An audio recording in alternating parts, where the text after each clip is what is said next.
हिंदवी स्वराज्याचे सरसंस्थापक छत्रपती शिवरायांना मानाचा मुजरा करतो। भारतीय राज्यघटनेचे शिल्पकार भारतरत्न डॉक्टर बाबासाहेब आंबेडकर यांना मानवंदना अर्पित करतो।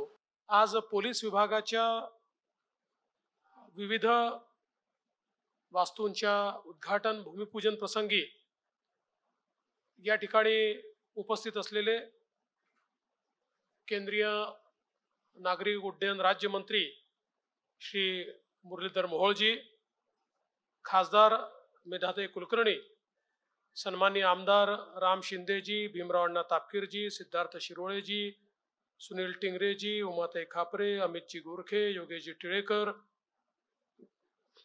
त्याचप्रमाणे या ठिकाणी उपस्थित आपले डीजी संजय वर्माजी, पोलीस आयुक्त अमितेश कुमारजी, विनय कुमार चौबेजी, मधुकर पांडेजी, राजेंद्र भोसलेजी, सर्वच या ठिकाणी उपस्थित मान्यवर आणि उपस्थित सर्व भगिनी आणि बंधूंनो, आज अतिशय आनंदाची गोष्ट आहे की जवळपास 700 कोटीपेक्षा जास्त कामांचं आज या ठिकाणी भूमिपूजन आणि उद्घाटन आपण करतोय। खरं म्हणजे पुणे हे आपलं एक अतिशय महत्त्वाचं शहर आहे। एक प्रकारे आपल्या अर्थव्यवस्थेचं ग्रोथ इंजिन म्हणून आपण पुण्याकडे पाहतो। पुणे आपलं मॅन्युफॅक्चरिंग कॅपिटल आहे, पुणे आपलं टेक्नॉलॉजी कॅपिटल आहे, पुणे आपलं स्टार्टअप कॅपिटल आहे। त्यामुळे एक अत्यंत महत्त्वाचं आणि प्रचंड वेगानं नागरीकरण होणारं शहर म्हणून पुणे आणि पिंपरी चिंचवड या भागाकडे आपण पाहतो। आणि ज्यावेळेस नागरीकरण वाढतं त्यावेळी निश्चितच आव्हानं देखील वाढतात। ज्यावेळेस नागरीकरण वाढतं त्यावेळेस मोठ्या प्रमाणात त्या ठिकाणी सर्व प्रवृत्तीचे लोक येतात, गुन्हेगारी देखील वाढते आणि त्यामुळे पोलिसिंगमध्ये गुणात्मक परिवर्तन देखील आपल्याला करावं लागतं। खरं तर आपल्या राज्यामध्ये पोलिसांच्या संदर्भात जो काही त्या ठिकाणी आस्थापना आहे, जो काही आकृतीबंध आहे, म्हणजे किती लोकसंख्येमागे किती पोलीस असतील, किती पोलीस स्टेशन असतील, त्यातलं अंतर काय असेल, याचा निर्णय 1960 साली झाला। 1960 सालानंतर त्याच्यामध्ये कुठलाही बदल झालेला नव्हता। त्यामुळे आव्हानं बदलली, नागरीकरण वाढलं, गुन्हे देखील त्याचे प्रकार बदलले।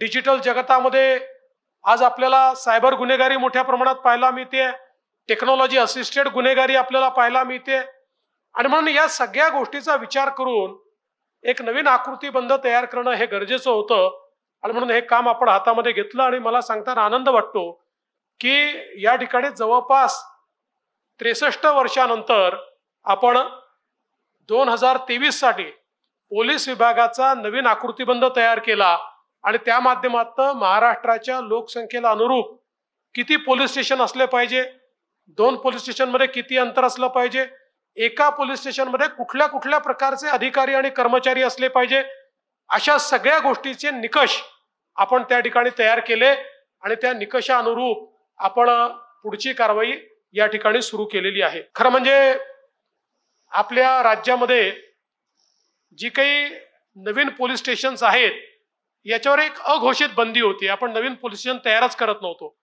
2014 साली जेव्हा मी राज्याचा कारभार हातामध्ये घेतला आणि पहिल्यांदा गृहमंत्री म्हणून काम करणं सुरू केलं त्यावेळी आपण राज्यामध्ये नवीन पोलीस स्टेशन तयार करण्याची सुरुवात केली आणि आता ज्यावेळी आपण हे नवीन निकष तयार केले 2023 साली, त्यानंतर आवश्यकतेनुसार ज्या ज्या ठिकाणी पोलीस स्टेशनची आवश्यकता आहे ते पोलीस स्टेशन आपण निर्माण करतोय। त्यामुळे आजचा जो कार्यक्रम आहे हा देखील महाराष्ट्राच्या इतिहासातला एक रेकॉर्ड असेल की एकाच दिवशी पुण्यासारख्या एका शहरामध्ये 7 पोलीस स्टेशन सुरू होत आहेत। आणि पूर्वी आपण पोलीस स्टेशन सुरू करायचो तर एक्झिस्टिंग लोकांमध्येच बायफर्केट करायचो की तुम्हाला पोलीस स्टेशन तर दिलं पण मॅनपॉवर नाही, तेच लोक तुम्हाला इकडचे तिकडे आणि तिकडचे तिकडे वापरावे लागायचे। पण आता आपण सगळे पोलीस स्टेशन मॅन पॉवर सहित देतोय। त्यामुळे खऱ्या अर्थानं मोठ्या प्रमाणात पोलिसांची, अधिकाऱ्यांची, अंमलदारांची संख्या वाढवून त्या माध्यमातून गुणात्मक पोलिसिंग हे देखील आपण या ठिकाणी करतो आहोत। आणि म्हणून आज पुण्याचं पोलीस स्टेशन, पुण्याचे 7 पोलीस स्टेशन असतील, आपले पिंपरी चिंचवडचे या ठिकाणी 4 पोलीस स्टेशन असतील, त्यासोबत मीरा भाईंदरचे 2 पोलीस स्टेशन, याचं एकत्रित आज उद्घाटन जे आहे हे आपण या ठिकाणी केलेलं आहे. आज अजून एक आनंदाची गोष्ट आहे की आपल्या सीसीटीव्हीच्या फेज 2 चा शुभारंभ आपण करतोय. खरं म्हणजे पुण्याच्या सीसीटीव्हीच्या फेज 1 चा शुभारंभ देखील मीच त्या ठिकाणी केला होता. पुणे असेल, मुंबई असेल, नागपूर असेल, नाशिक असेल, एक आपण कल्चर आणलं आणि त्यामध्ये ही सगळी शहरं सेफ सिटीज करायची असतील तर इथे सीसीटीव्हीचं मोठं नेटवर्क उभं राहिलं पाहिजे, या दृष्टीने आपण हे सगळं काम सुरू केलं. आणि आता हे जे काही दुसऱ्या टप्प्याचं आपलं आता सीसीटीव्ही नेटवर्क या ठिकाणी सुरू होत आहे, ज्याच्यामध्ये जवळपास 2886 नवीन कॅमेरे हे लागणार आहेत. आणि या कॅमेऱ्यांमध्ये फेस रिकग्निशनचे कॅमेरे आहेत, याच्यामध्ये नंबर प्लेट रिकग्निशनचे कॅमेरे आहेत. त्यामुळे आपल्याला या कॅमेऱ्यांच्या माध्यमातून केवळ सर्व्हिलन्स नाही, तर अलीकडच्या काळामध्ये आपल्याला एखादा गुन्हा घडला तर त्या गुन्ह्यामध्ये लीगल आणि टेक्निकल एव्हिडन्स हा अधिक महत्वाचा असतो. त्यामुळे तशा प्रकारचा एव्हिडन्स देखील या कॅमेऱ्यांच्या माध्यमातून प्राप्त होत असतो.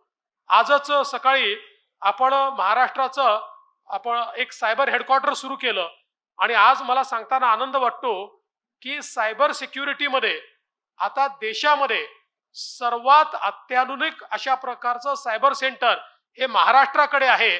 आणि जवळपास 750 कोटी रुपये खर्च करून आपण त्या ठिकाणी जगातली आधुनिकतम अशा प्रकारची मशिनरी घेतलेली आहे की ज्याच्या माध्यमातून cyber fraud, banking fraud, mobile fraud, सगळ्या प्रकारचे फ्रॉड आपल्याला डिटेक्ट करता येतील.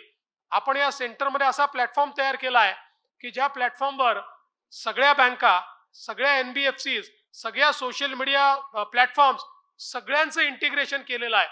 एखाद्या व्यक्तीचं जर पैसे चोरी गेले, एखाद्याच्या व्यक्तीसोबत फ्रॉड झाला, अलीकडच्या काळात फ्रॉड झाल्यानंतर 2 तासामध्ये ते पैसे परदेशात चालले जातात आणि ते कधीच रिकव्हर होत नाही. आपण अशी सिस्टीम उभी केली आहे की कंप्लेंट केल्याबरोबर आपल्याला तात्काळ त्यांचे अकाउंट्स फ्रीज करता येतील आणि त्या ठिकाणी तो जो पैसा आहे आपल्याला वाचवता येईल. अशा प्रकारे आता जी सिस्टीम आपण तयार केलेली आहे. आजच आता जी काही दुर्दैवी घटना घडली होती आणि त्याचा आरोपी आपण आजच पकडलेला आहे, पण मी पोलीस आयुक्तांशी चर्चा करत होतो, त्याचा आरोपी पकडण्याकरता आपल्याला खूप टेक्नॉलॉजीचा उपयोग करावा लागला. पण आता त्याच्यापेक्षा सोपं काम आम्ही केलेलं आहे. आता जी कॅपेबिलिटी आपण तयार केलेली आहे, या कॅपेबिलिटीमध्ये तुम्ही जर फीड तुमचा दिला तर तो व्यक्ती त्या फीडमध्ये कुठेही आढळला असला कॅमेऱ्याच्या, तरी देखील तात्काळ काही मिनिटांमध्ये कॅमेरा त्याला शोधून काढेल. त्यांनी चेहरा बदलला असेल तरी शोधून काढेल आणि तो व्यक्ती आपल्याला सापडू शकेल. अशा प्रकारची कॅपेबिलिटी आता आपण आपल्या सायबर सेंटरमध्ये तयार केलेली आहे. त्यामुळे अशा प्रकारचे जे गुन्हेगार आहेत, या गुन्हेगारांवर वचक ठेवण्याकरता एक मोठं काम आपण करू शकू. आणि आता ही जी एनहान्स सीसीटीव्हीची कॅपेबिलिटी पुण्यामध्ये तयार होते, मला विश्वास आहे की यामुळे पुण्याच्या पोलिसिंगमध्ये गुणात्मक बदल आपल्याला करता येईल. मागच्या काळामध्ये आपण ATMS ची सुरुवात या ठिकाणी केली आणि ज्याच्या माध्यमातून ट्रॅफिक मॅनेजमेंट करता देखील त्याचा फार मोठ्या प्रमाणात फायदा होणार आहे. शेवटी आज सगळ्या गोष्टींचं इंटिग्रेशन करणं हे अत्यंत महत्वाचं आहे. आपले कॅमेरे असतील, ATMS चे कॅमेरे असतील, ATMS सिस्टीम असेल, या सगळ्यांचं इंटिग्रेशन आपण एकत्रितपणे करतो आहोत. आणि मागच्या काळामध्ये आपण पुण्यामध्येच गुगलचं जे काही हेडक्वार्टर आहे त्या ठिकाणी गुगल सोबत एक करार केलेला आहे आणि त्या माध्यमातून ATMS असेल किंवा अशा प्रकारची जी काही आपले सीसीटीव्ही कॅमेरे असतील, या सगळ्यांमध्ये AI चा यूज कसा करायचा आणि AI च्या माध्यमातून आपल्याला अधिक गुणात्मक अशा प्रकारचं पोलिसिंग कसं करता येईल याचा देखील प्रयत्न आपण सुरू केलेला आहे. या माध्यमातून विशेषतः ट्रॅफिक मॅनेजमेंट मध्ये आपल्याला खूप मोठा फायदा मिळणार आहे. कुठे अधिकचा ट्रॅफिक आहे तो कसा ईज करता येईल, कुठल्या रोडवर ट्रॅफिक वळवता येईल, अशा सगळ्या गोष्टी आपल्याला या माध्यमातून करता येणं शक्य आहे. आणि आता या सिस्टीम मध्ये आपण ड्रोनचा देखील वापर करतो आहोत. त्यामुळे ड्रोन कॅमेरेज देखील याच्याशी इंटिग्रेट केल्यानंतर अनेक वेळा कायदा आणि सुव्यवस्थेचे प्रश्न जेव्हा निर्माण होतात, गणपतीच्या मिरवणुका जेव्हा निघतात, वेगवेगळ्या प्रकारचे राजकीय मिरवणुका जेव्हा निघतात, त्याचं मॉनिटरिंग करणं हे देखील या माध्यमातून अत्यंत सोपं होणार आहे. आणि म्हणून मला असं वाटतं की ही जी काही कॅपेबिलिटीज आपण उभ्या करतोय, या अत्यंत महत्वाच्या अशा प्रकारच्या कॅपेबिलिटीज या ठिकाणी तयार होत आहेत की ज्याचा पोलिसिंगला एक गुणात्मक अशा प्रकारचा फायदा मिळणार आहे। आज खरं म्हणजे पुण्यामध्ये ट्रॅफिक खूप मोठ्या प्रमाणात वाढलेला आहे आणि म्हणून आपल्या आयुक्तांची चर्चा करून आम्ही आता ठरवलंय की पुण्याला ट्रॅफिक करता एक ॲडिशनल सीपीची पोस्ट द्यायची आणि एक डीसीपीची पोस्ट आहे तर एक अजून डीसीपीची पोस्ट हे आम्ही त्या ठिकाणी देऊ, जेणेकरून पुण्यामध्ये आपल्या ट्रॅफिकच्या मॅनेजमेंट करता आपल्याला अधिक चांगल्या प्रकारचं काम हे करता येईल आणि त्यातनं आता ही जी काही आपण डिजिटल कॅपॅबिलिटी उभी करतोय त्याचा देखील एक मोठा फायदा हा आपल्याला या ठिकाणी होणार आहे। आज बंड गार्डन पोलीस स्टेशन करता देखील आपण 29 कोटी रुपये दिलेले आहेत आणि त्यासोबत पुणे आयुक्तालयाची नवीन इमारत ही आपण तयार करतो आहोत। मला अतिशय आनंद आहे, पुणे आयुक्तालयाची इमारत तयार करण्याचा ज्यावेळेस निर्णय घेतला त्यावेळेस आपले पालकमंत्री आणि राज्याचे उपमुख्यमंत्री सन्माननीय अजितदादा पवार माझ्याकडे आले। ते मला म्हणाले की तुम्ही नागपूरचं पोलीस मुख्यालय खूप चांगलं तयार केलं आहे आणि मला पुण्याचंही पोलीस मुख्यालय हे चांगल्या प्रकारचं तयार करायचं आहे, त्यामुळे याचं प्लॅनिंग करण्याची जबाबदारी माझ्याकडे द्या, मी याचं प्लॅनिंग करतो।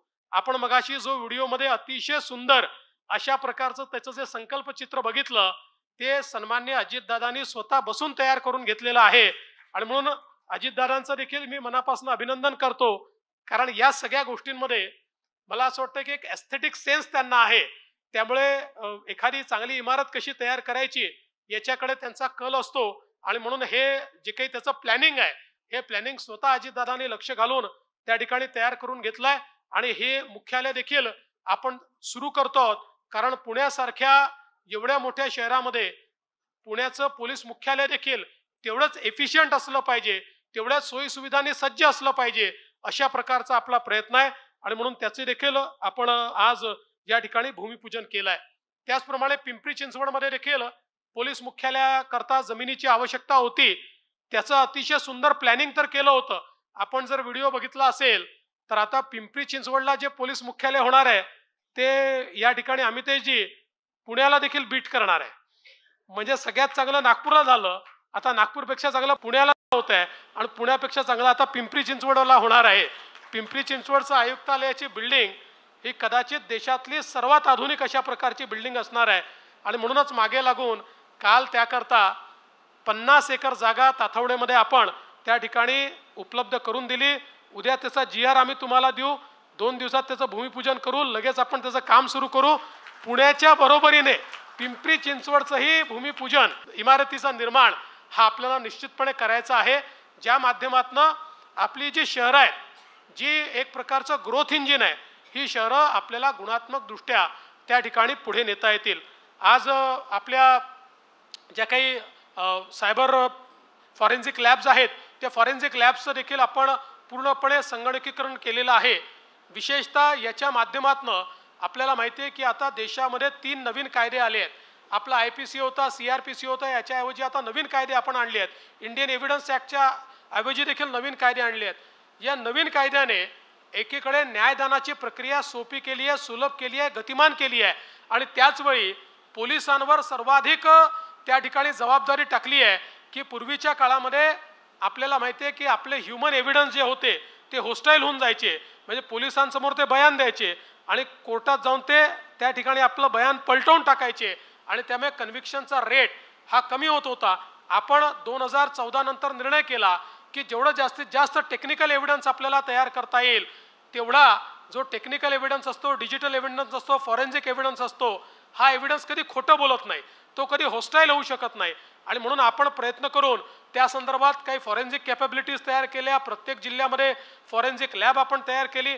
आता त्या सगळ्या लॅबचं बळकटीकरण श्री वर्मा यांनी DG म्हणून त्या ठिकाणी काम हातात घेतल्यानंतर अतिशय आधुनिक अशा प्रकारच्या या लॅब्स तयार होत आहेत की ज्या माध्यमातून आपल्याला आता कुठल्याही क्राईम सीनवर फॉरेन्सिक एव्हिडन्स जमा करण्याकरता योग्य प्रकारच्या किट्स त्या ठिकाणी उपलब्ध असतील, ते एव्हिडन्स टॅम्पर होणार नाही अशा प्रकारची टॅम्पर प्रूफ व्यवस्था उपलब्ध असेल।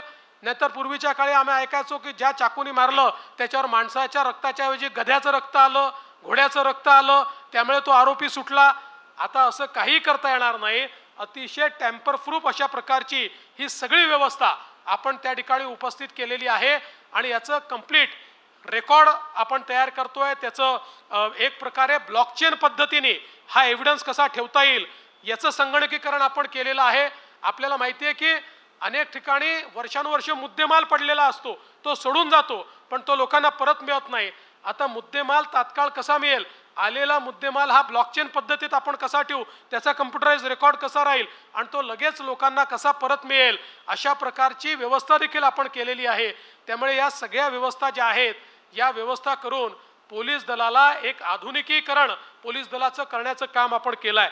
खरं म्हणजे पोलीस दलाच्या आधुनिकीकरणामध्ये आपण ज्या ज्या गोष्टी केल्या आहेत, त्या सगळ्या गोष्टी जर मी सांगायला लागलो तर मला पुढचा कार्यक्रम जळगावला आहे, जळगावच्या ऐवजी इथेच मला थांबावं लागेल, त्यामुळे मी ते सांगणार नाही।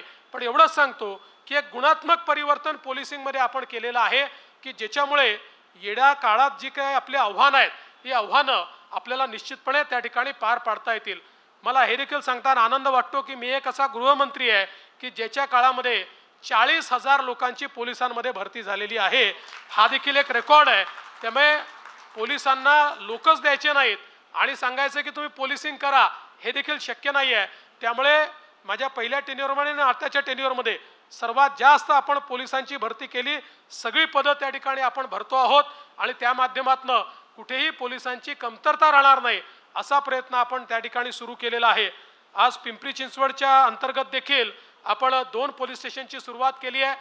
मी मुख्यमंत्री असताना 2 पोलीस आयुक्तालय त्या ठिकाणी तयार केले, पिंपरी चिंचवड आणि आपलं मीरा भाईंदर। आता मीरा भाईंदरला देखील आपण 2 पोलीस स्टेशनची आज सुरुवात केलेली आहे, तिथले मुख्यालय आपण करतो आहोत आणि त्या माध्यमातून अर्बन पोलिसिंगमध्ये एक गुणात्मक अशा प्रकारचं परिवर्तन हे गेल्या 5-7 वर्षात आपण त्या ठिकाणी आणलेलं आहे।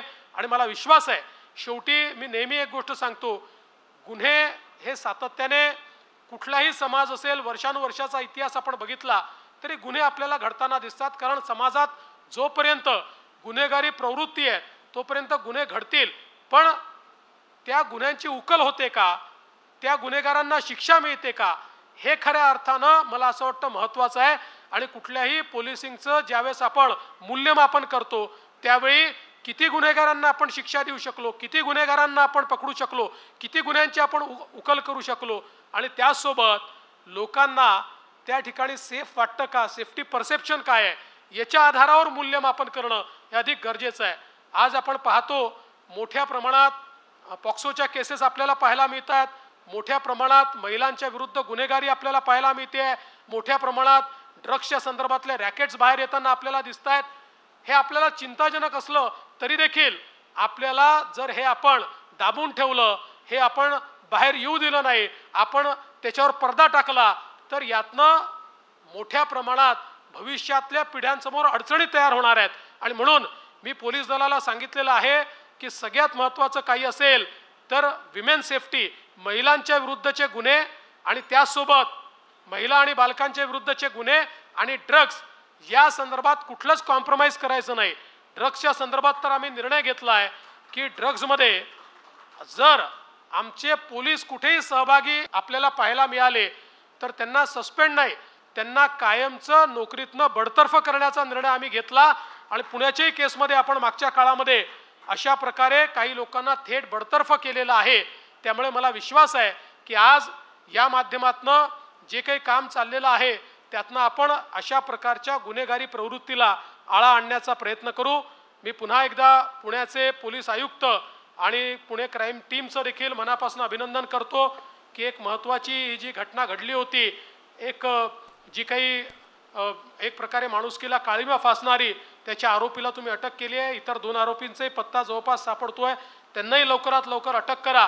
आणि अशा प्रकारच्या घटना घडू नये म्हणून तुम्ही जी सूचना केली आहे ती अत्यंत महत्त्वाची आहे की अशा प्रकारचे जे ब्लॅक स्पॉट्स आहेत, ज्या ठिकाणी अंधार आहे, जे निर्मनुष्य आहे, अशा प्रकारचे जेवढे घाटातले स्पॉट्स आहेत हे सगळे स्पॉट आयडेंटिफाय करा। त्या स्पॉट्सवर लाईटची व्यवस्था असेल, त्या ठिकाणी CCTVची व्यवस्था असेल।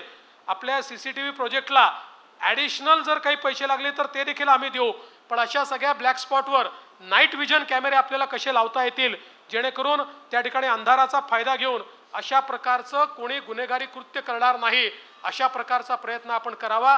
मी पुन्हा एकदा आमच्या पोलिसांनी जे काही काम केलेलं आहे त्याबद्दल त्यांचं अभिनंदन करतो आणि नागरिकांना देखील सांगू इच्छितो की पोलीस हे 24 तास आपल्याकरता काम करतात आणि निश्चितपणे कायदा व सुव्यवस्था योग्य प्रकारे राखली गेली पाहिजे आणि गुन्ह्यांची उकल झाली पाहिजे, असाच आमचा प्रयत्न असतो. आपला देखील आशीर्वाद, आपल्याही शुभेच्छा आमच्या पोलीस दलाच्या पाठीशी असू द्या, एवढीच आपल्याला विनंती करतो आणि माझं बोलणं संपवतो. धन्यवाद. जय हिंद, जय महाराष्ट्र.